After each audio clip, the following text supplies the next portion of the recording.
morning, good afternoon, good evening. I hope you can see me better now. I got some more light on me.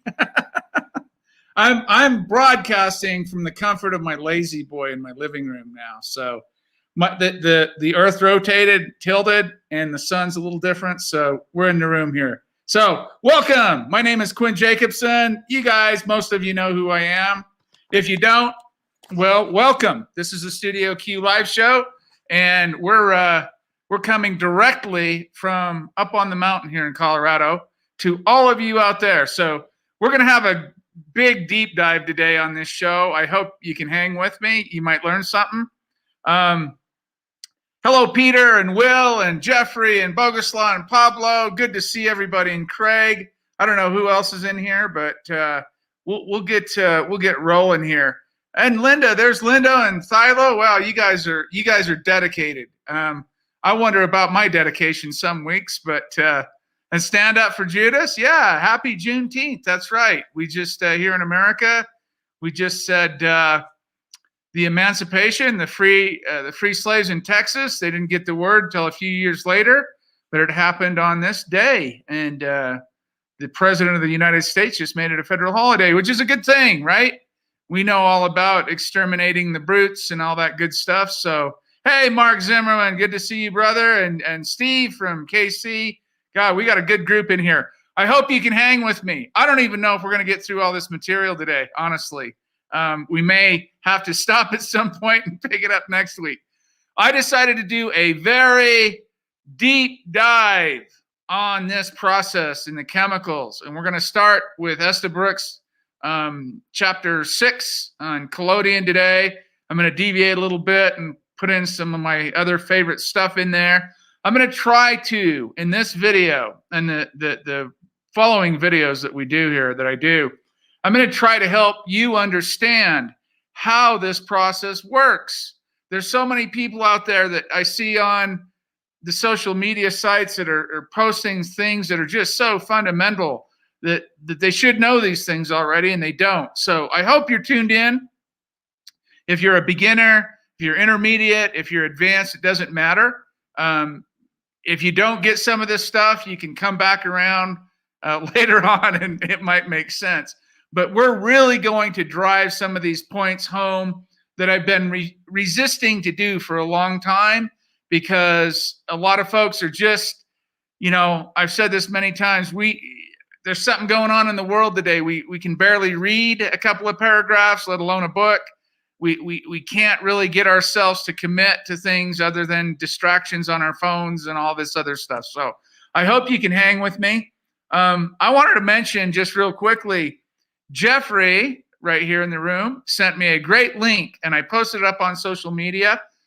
Jeffrey, would you mind posting that link in the private in the chat there? And it's a great article about how, if you want to be remembered as a photographer, if you haven't seen it, you should read it. It's quite critical on people who criticize other photographers and talk down to them and kind of power trip, death anxiety. It's got Becker written all over it. So thank you, Jeffrey. That was a great article, and I put it up on social media for everybody. Good morning, Nikki from Denver. You're right here in the great state of Colorado, which I love so dearly. So welcome, welcome. Let's jump right in, guys and ladies. Let's get this stuff going on.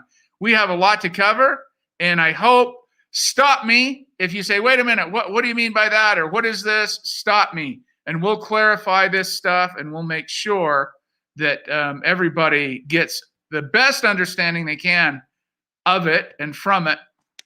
And I call this Advanced Chemistry Part 1 Collodion, because we are going to talk about some things and make some connections that I've alluded to in the past, but never really dove into and got into deeply. And chapter 6 in Estabrooke's book, Ferrotypes and How to Make Them, it has nothing, well, it is the positive process, but it has nothing to do with ferrotypes. He just really gets in to the meat of it. And hey, there's Alex and Jeffrey. And Alex and Jeffrey sent me an email this week. We're going to look at their stuff in I think they're East Canadian. You correct me if I'm wrong, but we're going to look at some of their issues here on the technical questions and answers. Thank you for that, Jeffrey. I'm gonna post that in YouTube real quick too, just so everybody has it. This is the article that Jeffrey sent me, and if you haven't seen it or read it, you should. Very Becker-esque. I love it. Good stuff. So that's what we're going to do. Part 1, I call it advanced chemistry because you'll see we're going to talk about some things that are kind of off the trail here, as it were, the typical route we go. So there's our hopefully our schedule today. We'll see if we make it or not. Again, this is the Edward M. Estabrooke's 5th edition out of New York, 1888, the Ferrotype and how to make it. Again, this has nothing to do with specifically ferrotypes. We want to talk about the collodion and the chemistry working together. So we're going to start with this. We're going to start with what is collodion, how it's made, and I'm going to show you some verbiage here. I'm not encouraging people to make their own collodion. It's very dangerous. You can buy it, and you don't have to risk your life making it. But Estabrooke says a collodion, according to Webster's dictionary, is a solution of gun cotton and ether. It's strongly adhesive and used by surgeons to close up wounds. It is also employed in photography. That was the definition of collodion in 1888 out of the dictionary, which is kind of interesting. Today we use it for cleaning lenses on great big telescopes, right? We know how collodion cleans glass. It's wonderful. We use it in the wart stuff. If you have warts on your hands or feet or body, whatever, that wart medication that's collodion. It's the base or the binder in that is collodion. We use it in theater to make scars and makeup and things like that. But he just talks about it as a strong adhesive used in the medical industry and in photography. Obviously, by 1888, everyone knew that was happening. So, Navgot Singh from India, welcome. Good to see you, brother. So, I want to talk a little bit about. And again, I am not saying make your own collodion. I just want to explain what collodion is. If you don't know, or if you halfway know, but right in the first of his chapter 6 here, he says, Mr. Archer, who in conjunction with Mr. Horn, probably never heard of Mr. Horn, right, was the first to introduce this important addition to the art, deserves our utmost thanks for enabling us to obtain effects so utterly impossible of attainment by any other means. Collodion as a photographic medium is without doubt far before any other. So he's throwing kudos, giving Archer and Horn the thumbs up, and thank you for that. But we'll go into this. Well, let's talk about what is the difference between nitrocellulose and collodion. People forget that nitrocellulose and collodion are 2 different compounds. Collodion has nitrocellulose in it, but nitrocellulose isn't collodion, and collodion isn't nitrocellulose. So it's really important to understand this, that nitrocellulose is made, or gun cotton, or pyroxylene, is made with cotton, sulfuric acid, and nitric acid. And that compound that you get from basically burning that cotton down or dissolving that cotton in those acids nitrates that cotton. And if you heard this term gun cotton before, this is what he's using in his book here. Before 1830s, 1820s, some historian out there can tell me this if I'm wrong, somewhere in that early 19th century era, the rifles used black powder. It was slow and smoky and really nasty stuff. Well, here comes gun cotton or nitrocellulose or pyroxylene. It changed the whole firearms industry because now we had a smokeless, highly explosive nitrocellulose or gun cotton. That's why he calls it gun cotton.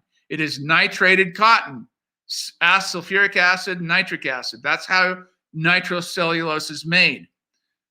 Then we take that nitrocellulose and we add ether, majority of ether, and alcohol to it, and it becomes collodion. That's what we use in the photographic process. We use the nitrocellulose, alcohol, ether, and alcohol and then we dilute it down even further with some more of the solvents, ether and alcohol, to use it photographically. So just so you know, that's what collodion is. And I said alcohol here, 190 to 200 proof. Obviously, 190 has 5% water in it. 200 proof has 0% water in it. So you can look at the total assay on the collodion that you're using and see the breakdown. I'm going to give you an example here in just a bit. So this is the, oh, here it is. This is the breakdown of the typical plain USP collodion you'll find at Spectrum, Mavidon, ChemSavers, Artcraft, etc. Notice that the components, the main component is ether, ethyl ether. I like to use, or I like to see diethyl ether if I can. Diethyl ether means, or anhydrous ether means there's no water in that ether. You don't want water in the collodion. The least amount of water you can have in the collodion, the better. The ethyl alcohol here is 190 proof. That means 5% water in that. Is 22 to 26% of total volume. The ether is 69 to 73%. And then the pyroxylene or nitrocellulose, the gun cotton we were just talking about, is 5%. Now here's an important point here. When you're making positives, meaning tin types, ferrotypes, alumitypes, direct positives, not negatives, and the variant in this process, the positive process, you can use any percentage of nitrocellulose you want. If you have 3%, 4%, 5%, 6%, usually it says 4 to 8% nitrocellulose on the total assay. The important thing here is to remember that if you move into making negatives and you want to do, say, colloidal chloride prints, which uses collodion, you need at least 5% nitrocellulose in that collodion, or your emulsion is going to fail. We've gone through this years ago with using this 3%, 3.5%, 4% nitrocellulose collodion. It does not work for pop printing, just so you know. That's kind of a side point. But this is a typical layout or a typical assay, total assay for the collodion that we use in the photographic process today. Well, hello, Maureen. Good to see you. Happy Saturday. I'm glad you're here. I'm glad, she says, I'm glad you're talking about this. I'm glad you're here to listen. I hope I don't bore you to death, but it's important stuff, it is. So let's get into the meat of this. He's going to get into talking about making pyroxylene or gun cotton or nitrocellulose. Let's just call it gun cotton or nitrocellulose. And he talks over here about the sulfuric acid and nitric acid, the specific gravity, how it should be handled, what should happen, and then he talks about washing out the acid down here. I'll tell you a real quick story before we get into this. Years ago, I think it's happened twice. You would buy a liter or half a liter of collodion, plain USP collodion, from most of the dealers at that time in America anyway. Send you the collodion, you start mixing it up, and your collodion turned pink right away. Just, I mean, immediately. I had so many questions about why did my collodion just turn pink? I just mixed it. Why is it pink? And come to find out, there was a big batch of plain USP collodion that was manufactured that didn't have the acid completely washed out of it. Estabrooke talks about this in detail on page, I think, what is that, page 57 and 58 here in his book. And he talks about how important it is to wash the acid out of the collodion. I haven't seen it happen in over 10 years now. This was some kind of fluke. Unless you buy some really low-grade inferior collodion, which would be hard to get anyway, any of the major dealers today are not going to sell you collodion with acid remains in it. We did have that happen. I know at least once. It may have happened twice, even earlier than that. But if your collodion ever turns bright pink when you mix it, you'll know that it's not your salts, it's not your solvents, it's the collodion did not have those acids washed out of it. That's really important to know. So I just want to make that little side point. Let's talk about what Estabrooke says here. He says the silver solution, and I know we're talking about collodion, but you've got to remember this whole series is going to be about synchronizing Collodion, your silver bath, and your developer. Those things have to be synchronized and matched and maintained in order to make superior high quality images in this process. So we're going to be going back and forth, silver bath and collodion and all this, but this is mainly about collodion here. The silver solution must be of a suitable strength for the collodion, as the collodion must be salted or excited to accommodate the number of grains of silver to the fluid ounce of silver solution. I don't think anybody has ever talked about the balance between your collodion and your silver bath, other than what we've talked about in this show. And let me just pull this up real quick, just to remind you what we are talking about. We're talking about this right here. We're talking about a 30 grain bath and a 40 grain bath, the pH, and how iodized or decomposed your collodion is. That's what we're talking about here, just as a reminder. So, but we're going to get into the weeds on this. And the developer must so harmonize with the sensitized plate as to flow evenly and smoothly over the surface. In fact, to amalgamate. That's an English word. Amalgamate means to become part of the whole. So what we're talking about here, we're talking about the collodion, the silver bath, and the developer becoming as one kind of unit, to amalgamate with the surface during that process. To do this, it must not have too much alcohol for a new bath or too little for an old one. We've talked about the alcohol in the developer and the bath and the resistance there, right? So when a new bath comes along, you make a new bath, you don't need really any alcohol in your developer. Once it gets worn, you need that for flow. But again, this trio, here he goes. Again, this trio is so intimately and closely related that a watchful care must always be kept to maintain the proper balance of its parts. This is going to be the theme of these shows, this balance, this harmonizing, this synchronicity of these three components. And we're going to go in deep, deep detail into these. So hopefully you get an understanding how these things need to work together, how you can fix them, and how you can find out what's wrong. And we're even going to, down the road, go into some titration methods. I'll teach you how to check your collodion. I'll teach you how to check your silver bath.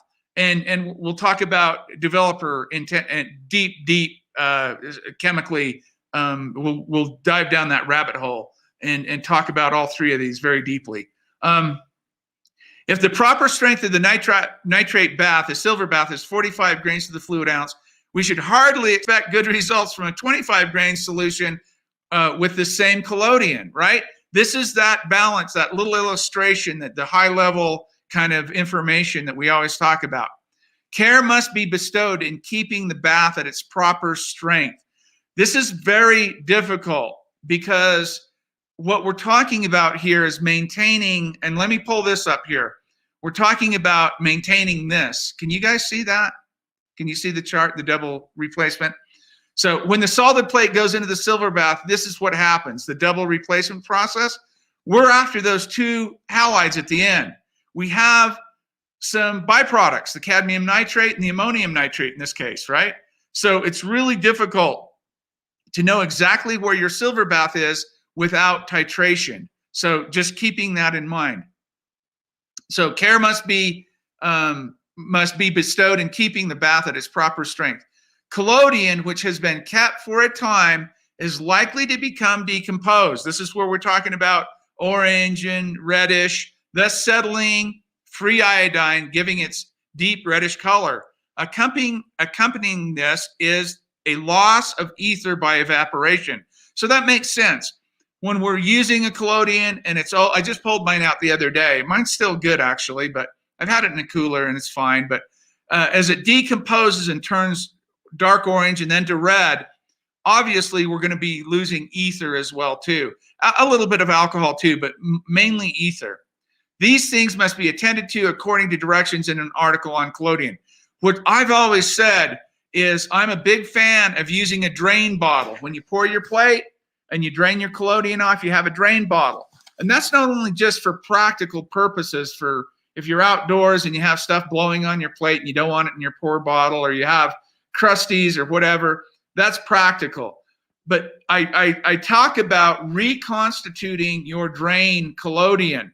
This is trying to maintain that ether and alcohol balance. That's, and again, we're going to dive into this deeper, but that's the idea. I've touched on all these topics, but I haven't really gotten into them. So this is what he's talking about. We also have been taught or know by experience that the developing solution should have certain fixed proportions of iron, acid, and alcohol to produce certain effects. What folly to expect as good results from greater or less proportions. And thus, I have said before, a more intimate knowledge of the properties of the silver nitrate, of the qualities of the salted or excited collodion, and developing effects of iron will soon do away with many of the difficulties and causes of failure under which the photographer labored at an earlier day. So in essence, he's saying, if you synchronize, if you understand these three components in the process, you will make far superior plates, have far better control over the process in difficult situations, and be able to resolve those issues. That's the whole idea of this, or what I'm trying to do here.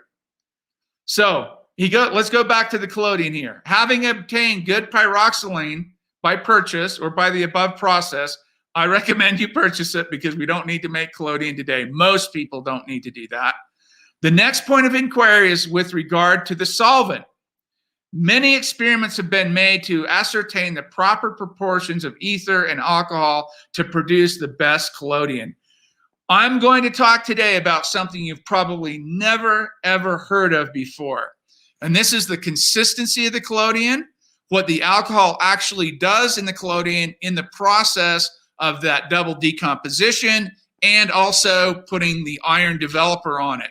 And we're going to talk, I don't know how many emails I've received in the past saying, what happened? My image just came right off the collodion in my fix, or after I developed it, or et cetera, et cetera. I'm going to go into this, and you'll get the chemical answer here.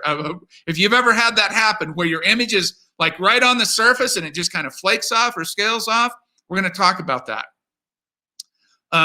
Having regard to all the qualities considered necessary to a good article, as according to the definition at the head of this article, gun cotton will dissolve in ether. It might be asked, why add alcohol, and be answered by giving a variety of reasons. First, the solution in the ether alone could not be sensitized, and it would evaporate to dryness or set so quickly as to unfit the film for immersion in the bath. Okay, so what he says there is, you've got to add alcohol, because ether alone in that, I mean, you've already got a ton of alcohol in the collodion before you even add more solvents. But he said just using ether alone will dry so quickly, it'll be unfit to put in the bath, and it won't work, basically. As for instance, a mixture containing 1/8 of alcohol would prove quite unfit for photographic purposes, it being almost impossible, even with most rapid coating and immersion of the plate, to obtain a film of uniform sensitivity and opacity throughout. So kind of keep this in mind. We're gonna go on and try to tie this stuff back together here.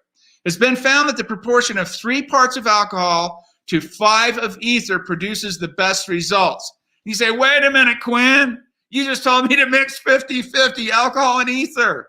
And I'm gonna hang with that, and I'm gonna tell you why I recommend that. In the perfect world, he's saying 3 parts alcohol, 5 parts ether, right? In the perfect world, that's what he's shooting for there. So giving the best results.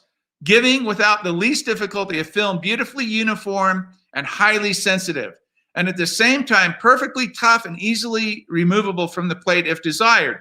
All these things we talk about, other than the uniformity and highly sensitive, right? The removal and all that stuff, and sloughing off the plate and all that stuff.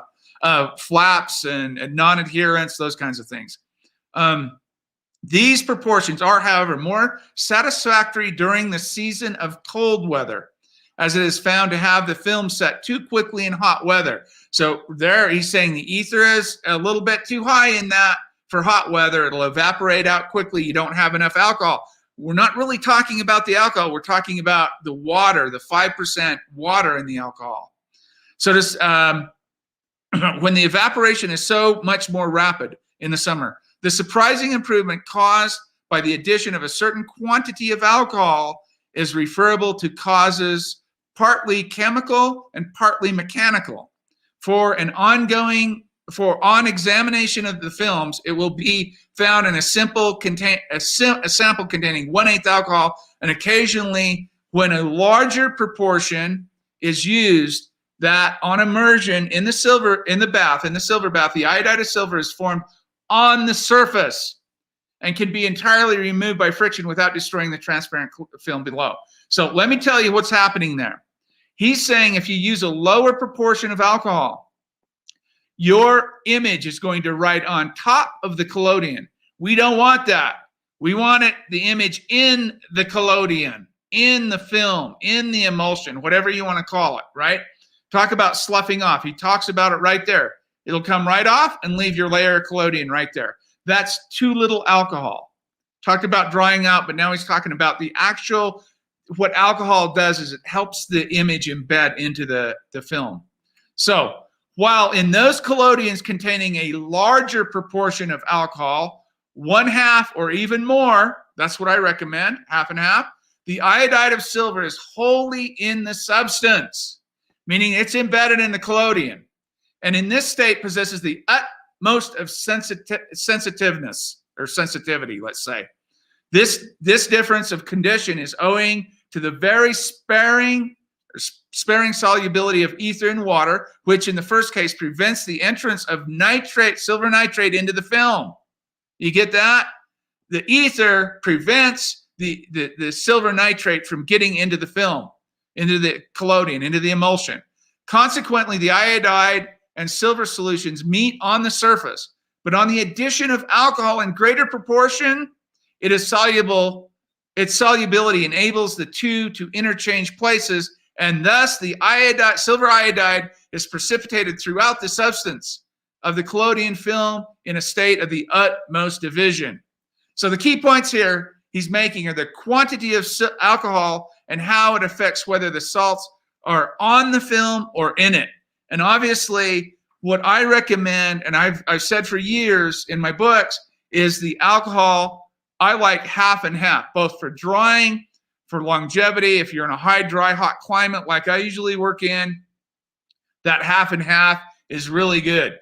But we have never talked about the alcohol playing a role in sensitivity and embedding into the collodion. That's the key point here. That's something I know most people have never heard of. So that's the first really important point of this. Hey, Sean, no, you're very welcome. Hello. I got to catch up with these real quick. Oh, yes, I agree. Collodionista, Arlequin. Yes, very good. You're very welcome. I'm happy to do this. Hello from the UK, Analog. That's Boguslav's friend, I think. Welcome. So let me get a drink here. I got excited going through all this stuff this week. I probably spent way too much time on it, but I love it. So the key takeaway, the quantity of alcohol affects whether the salts are embedded or right on top of the film. The ether is resistant and will not allow the silver to penetrate into the collodion. And also, that little bit addition of water in your alcohol will keep your film or the plate wet longer. So don't send me emails about me calling this film or emulsion, please. I already know. I'm using his verbiage. And over here in his book, I'm jumping around a little bit, but you guys can read this. Again, it's kind of I'm just replicating it and just putting it a little bigger and kind of editing it. But you can read that. You can get the book and read it if you want. It's even better. I'm going to deviate here just a little bit. I know we're talking about Estabrooke's, the Ferrotype and how to make it. I want to jump to one of my favorite treatises on photography on collodion, Charles Waldeck and Peter Neff. These great book. I know it's early. You say, well, I thought you didn't like early books. I like this one, 1858. It's a good book. Let's read these couple of paragraphs here.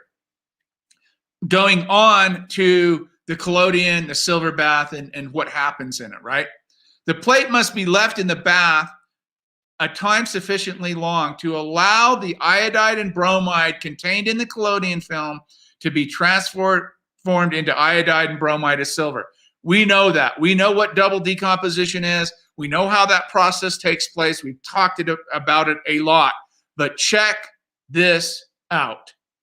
If taken out as soon as the greasy appearance caused by the evaporation of alcohol and ether, by the way, is gone, as such is recommended by some operators, and used in this state, it will be observed that when it is removed from the tablet to be developed, meaning the plate holder, it presents a great deal more opacity than before it was put into the plate holder. So let me just translate that a little easier.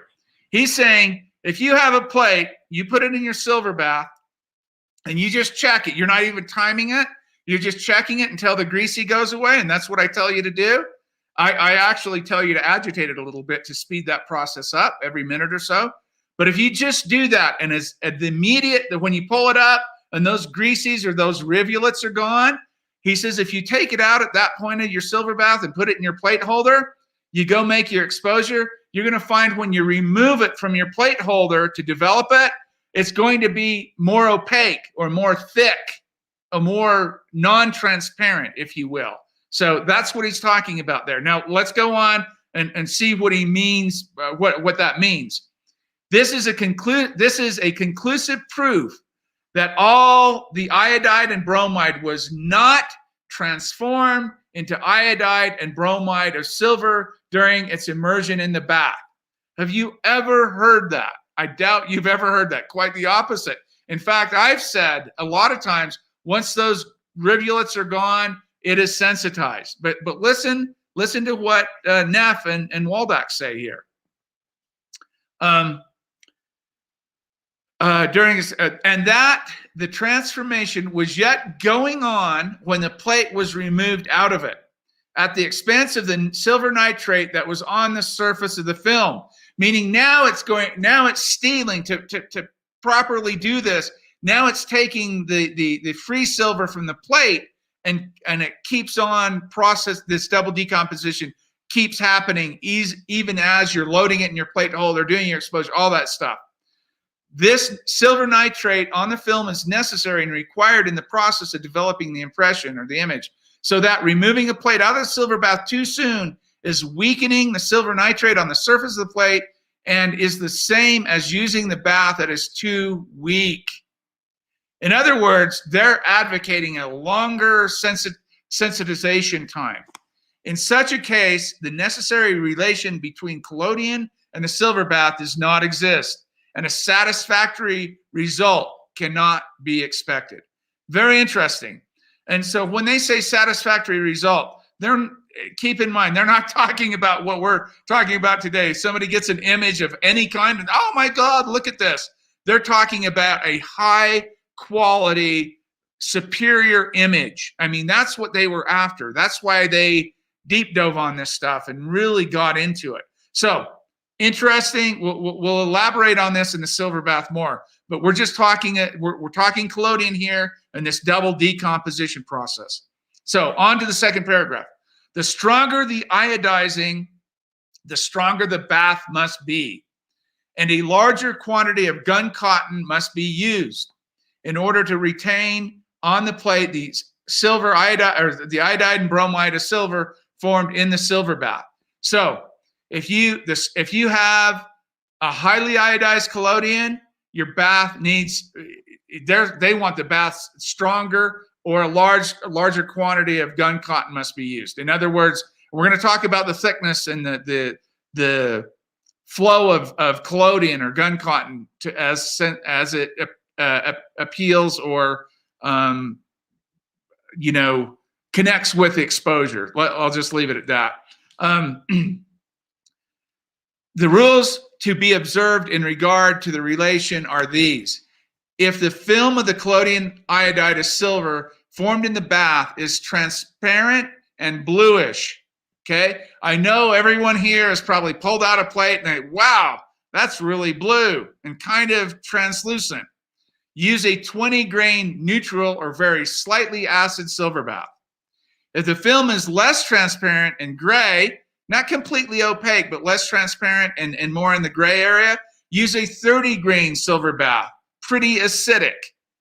If it is white and semi-opaque without being creamy, use a 40 grain acid silver bath. So we're going up the scales. We're going from blue, kind of transparent, to gray, semi-opaque, to white, semi-opaque, but not creamy. And now, if creamy, and we pulled these creamy plates out before. Most people like the creamy plates, but guess what?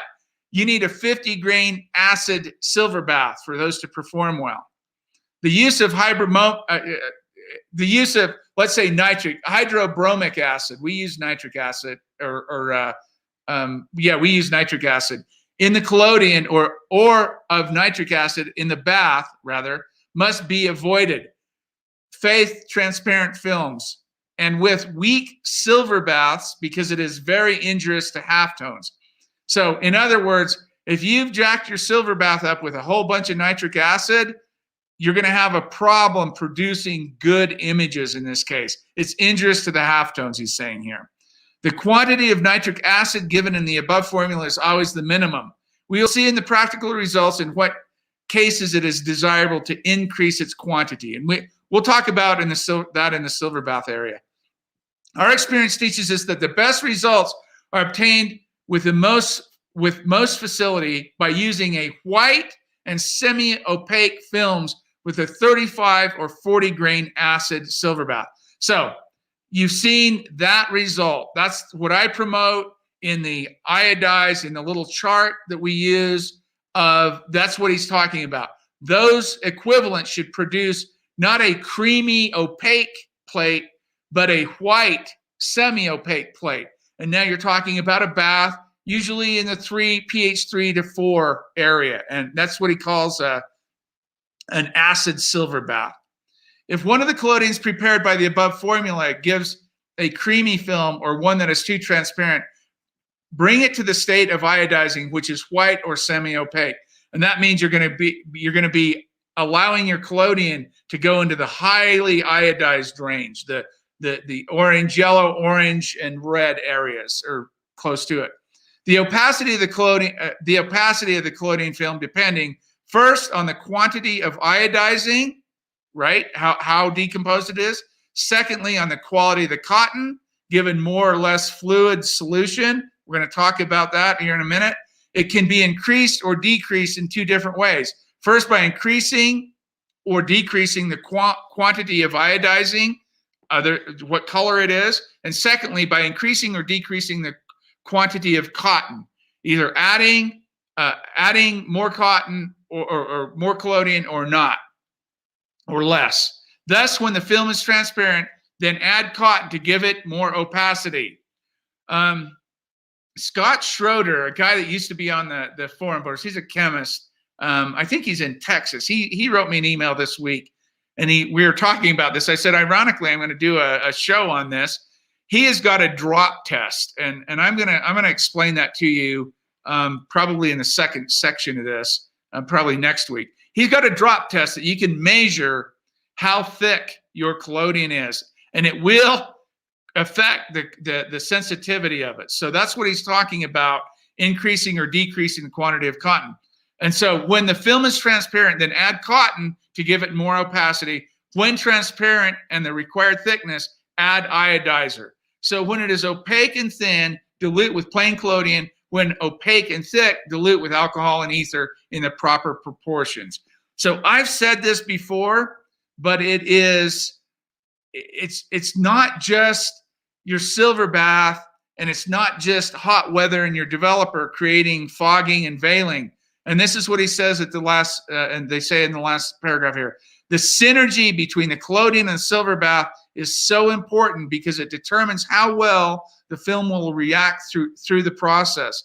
Fogging of the film is one of the most common issues attributed to poor plates. Waldeck and Neff discuss reasoning for fogging in relationship to this synergy.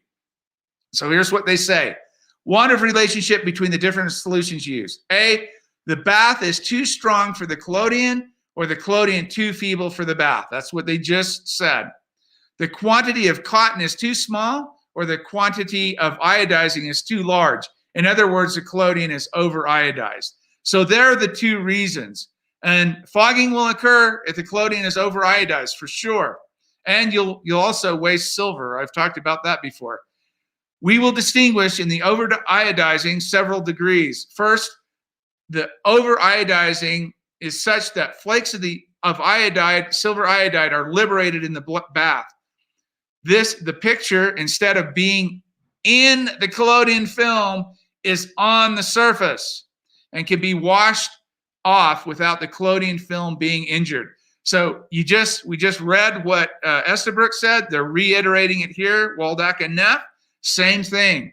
Second, the collodion is not so much over iodized. No, silver iodide is lost in the bath, but the picture is yet on the surface. And third, a part of the picture is in the film, another part is so loose on the surface that it can be dusted off with a blender. In this instant, over iodizing is smaller than in the other cases. In these three cases, the picture has a foggy appearance. So there's the breakdown of the relationship of the collodion and the silver bath. Too iodized, not iodized enough, not enough collodion, or too much collodion, basically.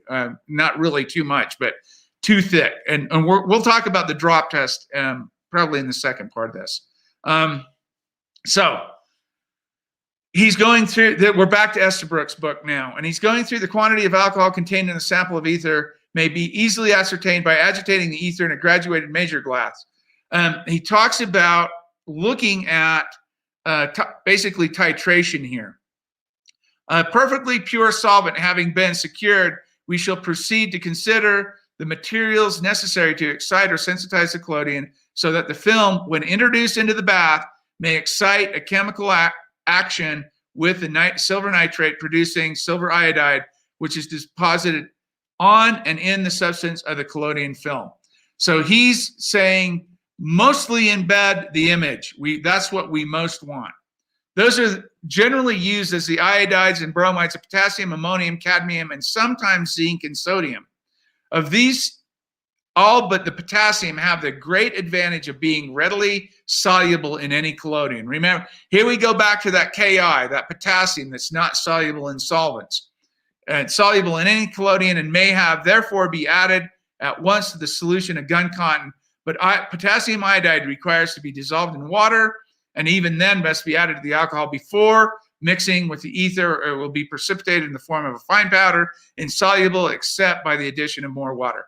So you already know this, right? We've talked about this in depth about the potassium falling out or precipitating. It is recommended to avoid the use of potassium as an excitant. It has been found that the film of collodion prepared with this iodide possesses too much transparency, that the smallest defect on or discoloration of the surface of the plate may be observed in the shadows of the picture.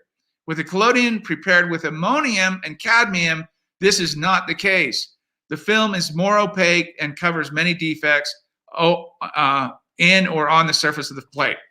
I remember, and maybe it was Judas there, talking about a clean plate. This is what he's talking about. The potassium in the collodion is talking about too much transparency, and it'll show the smallest defects or artifacts. The ammonium and cadmium is forgiving, and it'll produce a better surface. That's what he's talking about. The iodide, cadmium iodide, in addition to the valuable properties of giving the collodion stability, is likewise extremely soluble without being basically delicate, and being beautifully crystalline and not liable to adulterations or impurities, and is therefore deserving in good reputation. So he's going to go on and talk about this double iodide and double bromide. He's a big believer in using double iodides and double bromides. Again, these measurements are in question for me, but I just want to talk about the double iodides and double bromides. I have used cadmium iodide, and in addition to cadmium iodide and cadmium bromide together, and then ammonium iodide, and that, I think that's as far as I've gone with my recipes. But double bromides can be made as well by using these equivalents. The great advantage gained is of the potassium without any water to dissolve it, and the double iodides dissolve very readily in alcohol and ether. I use about the following proportions to salt my collodion, which works soft and beautiful. Double iodides, 5 to 6 grains. I go down to the second one. Let's jump down to the second one. I believe the double, or I'll read that. I believe the double iodides to be far superior to the simple iodides. I should like to have others try them and should like to hear what they think of them. That's what I always say, right? Try some of these. See if the quality of the images improve, or you may have to go all the way through this series to understand what they're doing here, but we'll continue on. This is a good recipe. Ammonium iodide, cadmium iodide, and cadmium bromide. That's what I've used this recipe before, and it is wonderful. It's super stable. In fact, it decomposes so slowly that it actually takes me a while to use it, because I like the more highly iodized collodion, the way my baths are configured. But he's really a huge advocate of this. So I found it highly beneficial to vary the proportions according to the season. During cold weather, I use a greater proportion of ether, and when the weather is very warm, I use less ether and more alcohol. We talked about that, right? We talked about exactly why he's doing that. Ever varying the proportions to suit the season. In the same way, it is well to use less bromide during the summer season when the sunlight is diffused. For instance, in July and August, it would be well to make up a sample of this. So he's talking about there, he's talking about using ammonium iodide, sodium iodide, cadmium bromide, and then the ether and the alcohol and gun cotton in the quantity. It may be well observed that the caution is necessary in the use of an overproportion of alcohol, from the fact that it is likely to render the collodion glutinous, and from its solubility in water to sooner injure the bath. Meaning that water has a lot of alcohol in it, and he's just kind of warning you about going through that. And it'll render the collodion less sensitive. Cadmium collodion will keep good in a dark, cool place for 6 months.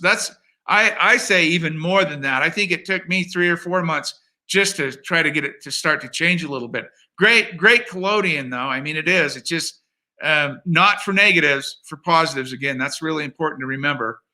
And should it show any signs of giving out, requiring longer exposures in the camera, or should it lose its flowing qualities, it should be at once set aside and new collodion prepared, when the old collodion and new collodion may be mixed in proportions to suit with excellent results.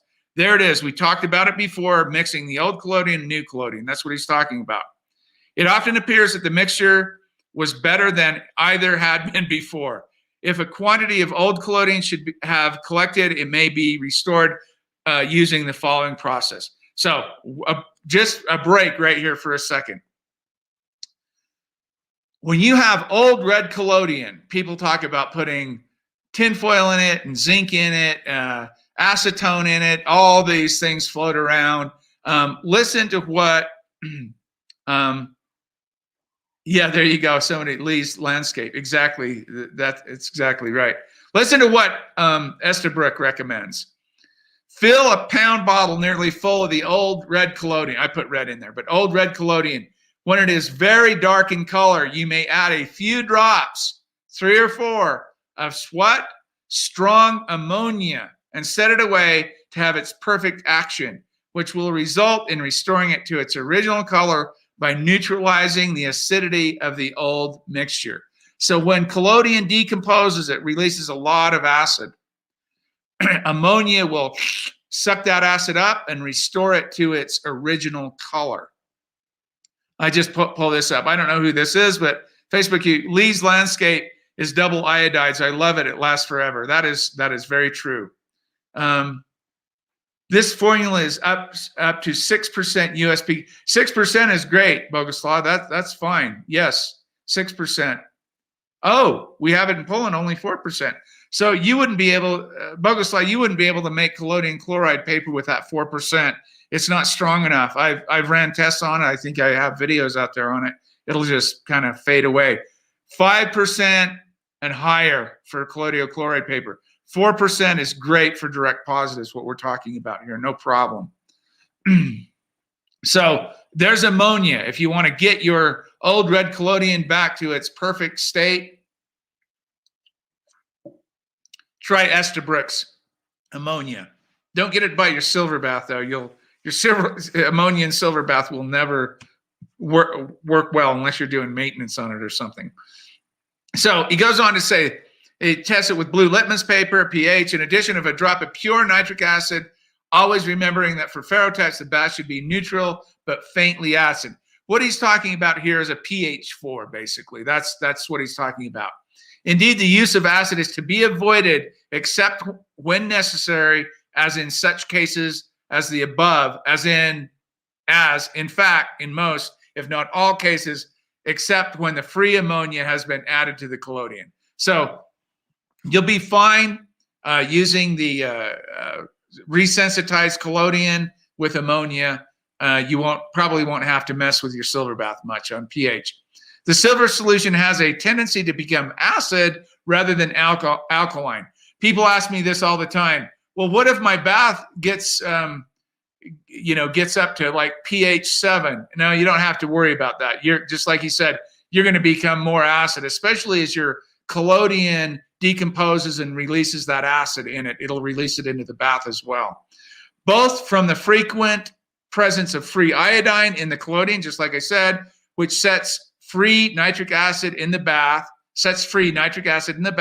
and also from the slow formation of acetic acid from the alcohol and ether washed out from the plate that has been immersed. So there you go. You've got two, you've got the collodion, the iodine from the collodion, which sets free the nitric acid in the bath, and you also have the alcohol and ether setting acetic acid into the bath. So you're always going to go pH down, more acidic in your bath rather than pH up. You have to actually neutralize your bath. Remember when we maintain that?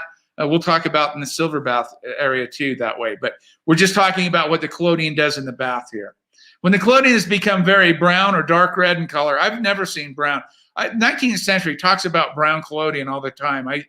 It's more red to me. I don't know, maybe I'm colorblind, but from excess of iodine, which has been set free by long keeping, producing the color and rendering the collodion insensitive.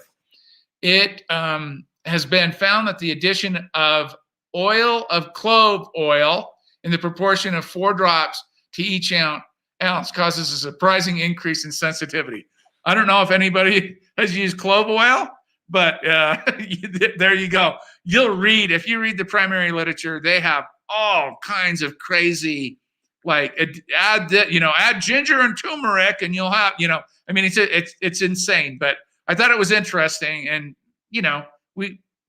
we take it in, we put it in the back of our heads, just as a kind of a side note.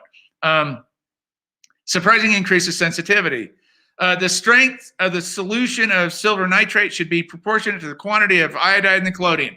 Again, going back to that iodized pH, what's the percentage of your bath, at least so far that cannot be diminished beyond a certain point, depending on the collodion used, without a great loss of sensitivity. I think this is what's happening a lot today in the wet collodion world. People aren't paying attention to this synchronization of their collodion and their bath. They're not maintaining their chemistry, and they don't understand how to introduce developers, certain types of developers with certain environments, the iodized collodion, the certain baths. They're not synchronizing, and this is the idea here. We need to synchronize the collodion with the silver bath. Or what is exactly similar? If we use a bath of a certain strength, the quantity of iodide cannot be increased to any amount, but must be limited by the proportion of silver nitrate. We talked about this, right? With a 35 grain solution of the latter, 4 grains of bromides or iodides and bromoiodides or iodides and bromides answer very well. Do the math on that. 35 grain solution, 35 grain bath, 4 grains of bromoiodides or iodides and bromides answers very well. But if the quantity be increased to 6 grains, there's a great loss of sensitivity. The effect being similar to that arising from an insufficient amount of alcohol in the collodion, right? Meaning that we're not going to penetrate, it's going to lose its sensitivity. In fact, so much ether that it's going to repel that nitrate, silver nitrate.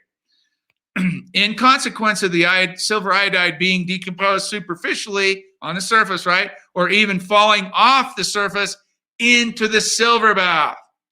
It will be well to note here that the formulas for the collodion here within give a required silver solution of at least 45 grains to the ounce and will work much better with a 50 grain solution. So here we're talking about a 9.5%, we'll look at this in a minute, 9.5% or higher bath with these highly iodized collodions. By knowing the quantity of iodide contained in a collodion, it is easy to ascertain the amount the bath loses for each ounce, and thus to know exactly how much silver nitrate should be mixed to maintain the strength. Thus, with a collodion containing 8 grains of ammonium iodide to the ounce, each ounce expended removes 9 4/10 grain of nitrate. This guy got so deep in the weeds with this, he can tell you how much silver he's losing by how salted or iodized his collodion is. But with the potassium iodide, the quantity removed would be slightly less. So we won't get into that quite yet, but and I'll end it with this here, page 68, and we're going to stop here because that's enough right there. He talks about collodion turned back into the bottle from the plate. This is he's talking about a surplus of collodion going back. They used what they called cometless bottles back in the day. I like to use a drain bottle, but this is a cometless bottle you see here on this page. And he talks about turn back in the bottle from the plate. This is to prevent evaporation as much as possible when they are provided with covers instead of stoppers to keep them free from dust. Hence their name, cometless bottles. There's a bottle recently invented and patented which filters all the collodion used, but from its liability to excessive evaporation during warm weather, its use is not recommended during that season. So don't use it in the summertime. While for the cold season, it's entirely satisfactory. He's just talking about, again, maintaining the solvents, maintaining that understanding of where your bath is, how much your collodion, your solvents in your collodion, maintaining that idea, that relationship between the salts, the solvents in your bath, the solvents in your collodion, the salts in your collodion, and the silver bath. And next week we will talk about silver baths. So let's go over here. Let me see. I have rambled off a lot. I was not sure I could get through all of that. Oh, Eric, I haven't seen you for years. Great information. Seems like the Studio Q family is even bigger these days. Well, good to see you, brother. Yeah, I mean, you know me, I'm semi-preoccupied with the wet collodion process. So yeah, for the guys and gals that want to hang around, they're growing, and I appreciate that. Yes, absolutely, Mr. Analog. One question, if I can. I can use the same developer for Osterman formula collodion and the new guy, old workhorse. You know what? I am going to have to get back with you on that. I don't know what Osterman's collodion formula is. The new guy is mine. That's ammonium iodide and cadmium bromide. I'm not sure what Osterman's is. If you guys know that, you can tell me. And we're going to talk about old workhorse in the technical Q&A. We'll talk about some of these balancing acts. Not all things are equivalent. Just because you produce an image on a plate we're talking about superior, high quality images, no artifacts, clean, brilliant images here. These guys were perfectionists, and they're talking about running down that rabbit hole here. I'll get back with you on that, Mr. Analog. I definitely will. Yeah, double analog. Okay. Dale's here. No, you haven't missed anything. You have not missed anything, Dale. Not at all. Nothing at all. Let's see. Private chat. Absolutely, Boguslaw. Happy to do anything I can there. So that is, next week we're gonna talk about the silver bath, and we'll answer questions, and I'll elaborate. Again, we're gonna go back and forth. This is not just Collodion or just the harmonizing, the synchronization, the balancing of the Collodion, the silver, and the developer. We have got to understand that to make these things work. So Alex, and I hope A and J are still in the crowd, because I'm going to answer some of their questions here. So here's the technical Q&A. Hi, Quinn. We've been loving your video series that come in your book, Chemical Pictures. Thank you very much, as well as the other video content you put out. So great. Thank you very much for that. This week, we took a trip to Magdalen Islands. It looks beautiful. I think it's in Eastern Canada, correct me if I'm wrong. And tried to shoot some tintypes in the strong winds and rather humid environment. Two really good things to pay attention to there, right? We're just talking about Collodion. So strong winds and rather humid environment. Both first-time environmental situations for us. Sandbags were enough to hold everything down, but we think the environmental factors had big roles, or played big roles to play how our bad tintypes turned out, right? We tried troubleshooting ourselves, but recognize we need the help of a true professional. Well, if I am not, I am happy to help you. We have attached photos of the plates, as well as cell phone pics for reference, what we're trying to photograph. The two subjects are the interior of our van and the view from the top of the van and sea cliff with the boat in the foreground. And that's why I'm going to include their photographs so you can kind of see what I see. What we see as problematic is the fogging, veiling, oil streaks, weird wavy pattern streaks of the Collodion, not wipeable in the fixer, and the weird yellow cakey tint of the photos had before drying. Man, isn't that a perfect technical Q&A right after we got finished with this? So here it is. They're working with a 69 Russian 5x7. Important, the lens goes from f4.5 to 32. We might almost exclusively use it at 4.5. It's rackety, and I've tried to help its function with the Jigaloo glue. We have sealed the plate holder. We have not sealed the plate holder. You don't have that problem, but you should seal it. Chemicals are the Bostic and Sullivan premix developer. Fixer contract. We aim at making our own crystals, but no good Canadian supplier. Well, guess what, A and J? You got a great Canadian supplier right in this chat room right now. His name is Dale Wilson, Antique Picturology. I highly recommend that you contact him and order your chemistry from him. He'll hook you up, and yeah, same there you go. There's Dale right there. Same geography and same environment as me, Quinn. There you go. So Dale, that's A and J. Look for them, and they need some good chemistry. Dale will hook you up, and you don't even have to. He ships in Canada, so he's Canadian. He's right next to you.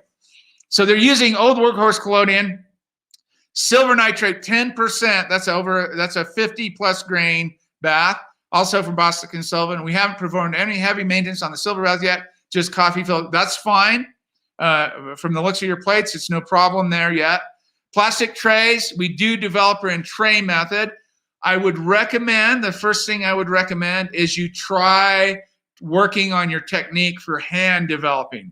And the reason I encourage people to do this is you have the more ability to keep that free silver on the plate rather than washing it all off and washing it back and forth. Trays get dirty. They have contaminants in them. You can't clean them out between each developer very well, a development session very well. So it becomes problematic.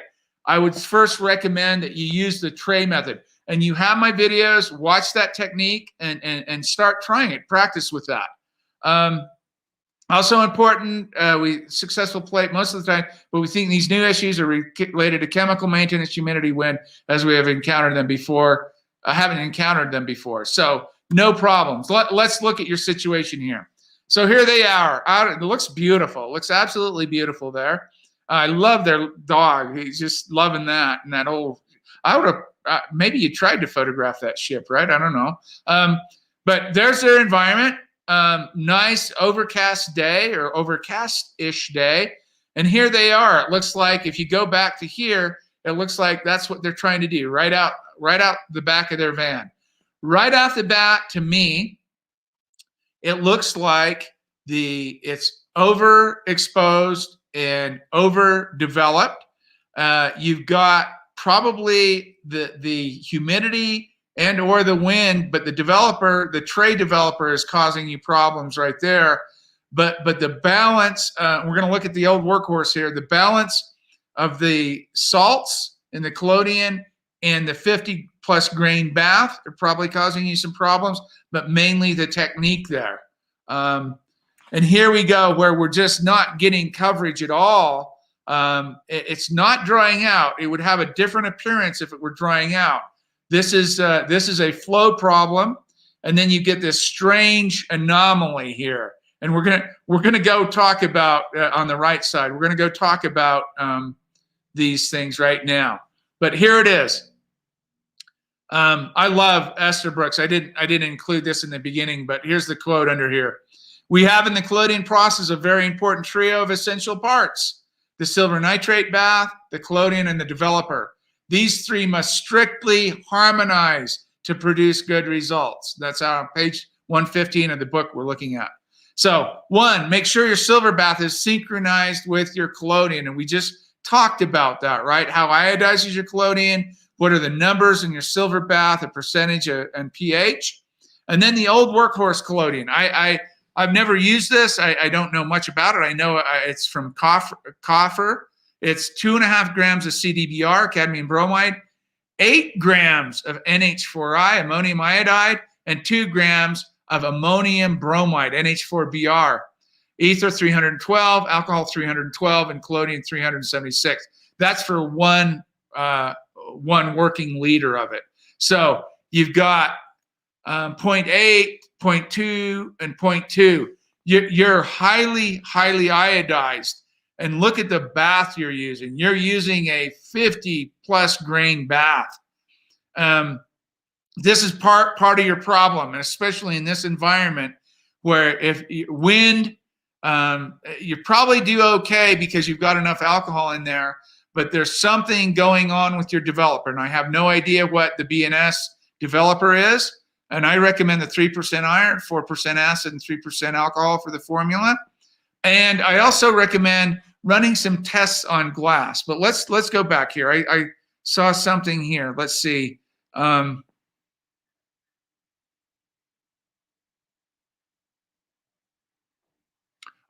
no. Look at this, guys. Facebook user. I'm sorry, I don't know what your name is. It just says Facebook user on this side. I saw mentioned in old literature instruction to wash the plate in distilled water after taking it out of the silver bath before putting it in the holder. Seems to make sense for keeping excess silver from pooling on the plate and getting on everything holder. Yes, it would, but guess what? We just read that free silver is so important for the formation of the image. You're washing the free silver off of that plate. You won't form an image on that. All you have to do is polyurethane the edges of your plate holder and wipe them off each time. It's like glass after it dries. You won't have any damage really. I've used plate holders for years and years and years doing that. That is not a good idea unless you're doing dry collodion, right? Then we go into other processes to preserve, a tannin process to preserve that, and then we sensitize it, and that is no, don't do that. That won't work for you if you want to make an image. You may not get silver on your equipment, but you won't make a photograph either. I think this is the formula, Osterman's formula without cadmium bromide, 118, alcohol, potassium iodide, and potassium bromide. Ooh, 2 K salts. We just read about that, right? We just read about the 2 K salts there. So back to Mr. Analog. Thank you, Linda, for that. I'd have to look into that. I'm a little scattered right now. I'll get back with you on that as far as matching those collodions in the silver bath. In making ferrotypes, have you experimented with adding table salt to the wash used after developer, after fixing? Things you want collodion. Yeah. Okay. Stand Up for Judas here is talking about a little different things, talking about removing all the basically silver cyanide or silver thiosulfate. What, you know, when you fix your plate after developing or after fixing, he's talking about that little pinch of table salt. If you don't have chloramines or chlorines or salt in your water, your city water has it. If you're on a well, you wouldn't have that. You add a little pinch of salt in there, it'll help remove those fix and basically remove the silver. Yes, you can do that. It's great. It works, especially if you're on well water or non-treated water. To clear a print, you're going to almost have to do that. And it probably wouldn't hurt if you're using sodium thiosulfate either. Do we get a bonus from Dales? That's good, Pablo. I'm not sure. Yes, thank you for that, Linda. So those are the things I recommend. It's very difficult. I would say this, to be honest with you, A&J. I would say that get with Dale and make the basic. I tried to balance what I call the new guy with a new silver bath. I try to balance and harmonize these things without talking about it. But the new guy, Collodion, with a new silver bath, and the developer that I recommend in there, and you can adjust it to your season, right? If it's cold, if it's hot, whatever, or normal. Use those three components. Make them yourself. You will eliminate 90% of these problems that you have right now. In a regulated environment, you probably won't have much problem with this because you're not dealing with any of those other issues. But for real stability and higher quality images, try to venture out on your own and make those, try to start balancing collodion, silver, and your developer together. And that new guy recipe and a new silver bath will help you a lot. I hope that helps. I hope it does. Recommended reading. I know we're 12 minutes over. We're just gonna finish up with this. Recommended reading.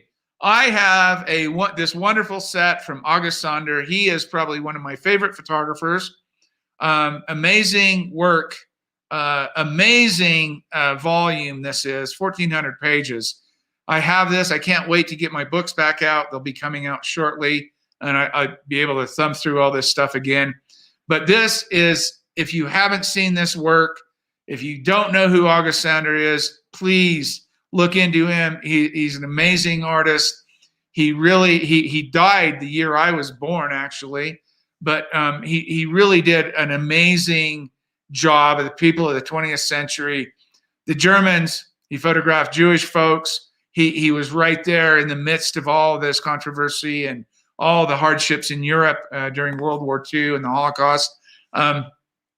But the books include some 150 never before seen images and essays by leading experts on the German photographer's work, praising Sanders. I love this. Vision, his knowledge, and his immense photographic talent, the writer Alfred Newman said, those who know how to look will learn from his clear and powerful photographs and will discover more about themselves and more about others. So well said. Just a great volume of work, great photography. I highly recommend it. Yes, do it, AJ. Your life will change in the wet plate world once you do that. I promise you. I promise you. And I'll help you do that if you need it. Dale is a great technical assistant, but if you need to reach out to me, no problem. But Dale will hook you up. Our recommended watching. If you have not seen American Movie or American Job or some of these, Chris Smith is an amazing filmmaker. This is one of my favorite films. I only show you stuff that I absolutely love. And this is about Mark Borchardt and Mike Shank in the state of Wisconsin near Milwaukee in the United States.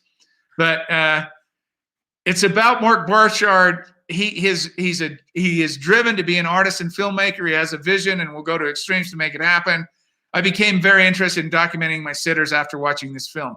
Again, I copy text out of my graduate thesis. When I looked through, I got a 135-page, 140-page thesis, and about 30 pages of that are my books and what I read during graduate school and what I was influenced by. This film influenced me greatly. Let's play this clip and see if it inspires you to watch the film.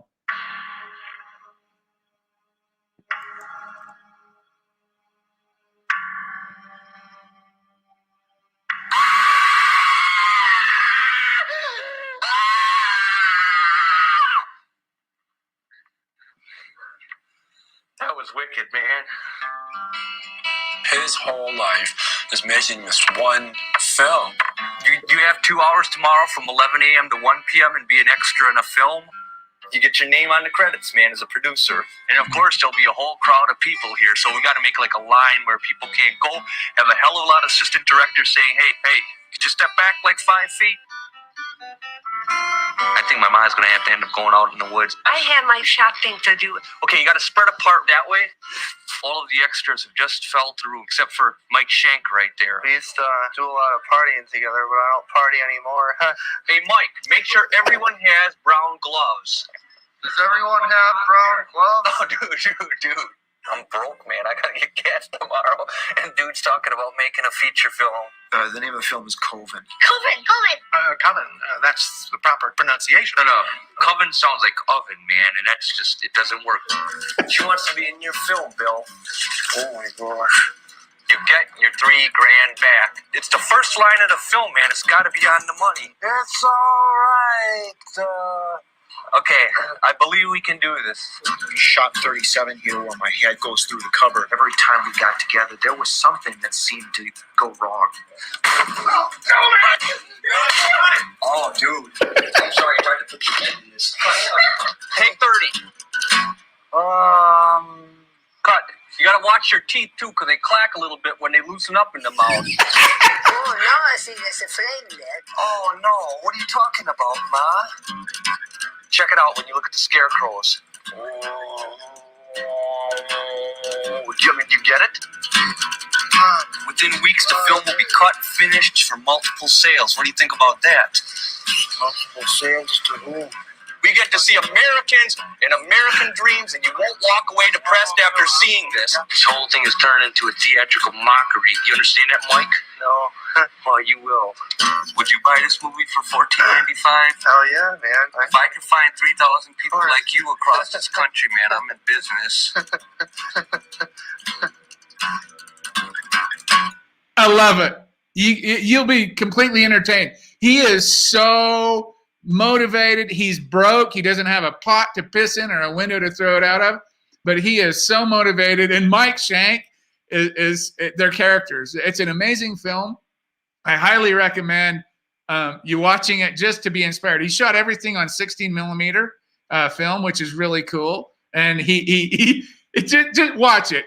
You'll have a good time. It's not depressing. It's actually, oh, Stand Up for Judas. Oh, look at that. Brilliant film. I met Mark back in the day. It's all true, not a mockumentary. Yes, it is. It's absolutely all true. This was made back before all this other BS came along with this reality TV shows and all this crap, you know. So, yeah, that's what I recommend. Funny but weird. Hey, you know what? I love marginalized communities, people that are different. That I am drawn to because I kind of consider myself one of them, right? I am drawn to people like this, passionate people that want to be creative, that have a vision, that want to do something. And Mark Borchardt does not let anything stand in his way. And you'll love the film. I think you will. Watch it if you can. If not, then yeah, we'll maybe I'll have something at some point in time that will appeal to you if you haven't seen or if you haven't liked anything I've recommended so far. But I have. That's all I have. I am taking a lot of your time. I knew it would go a little over or 20 minutes longer, but if you have any questions about what we talked about, I'll reiterate a little bit of it next week. We'll talk about. I'll try to answer Mr. Analog's question about mixing, what kind of variations. I loosely based my my formulas for the new guy on this balancing act. So when you see my new guy formula with a new silver bath and a normal developer, that's pretty close to baseline. Is where you're going to get for balancing the grains of the silver, the grains of the collodion, the salt, and the consistency. And next week we'll talk about a little bit about some of the titration methods using sodium thiosulfate and using the drop test from Steve. I'm gonna talk to Steve about using his drop test, and I'm gonna show you how you can use a pipette and drop collodion and measure how far it spreads and tell you the thickness. And remember, if you go back through, or if you get this, just download this book from Google Books, reread what we went over today.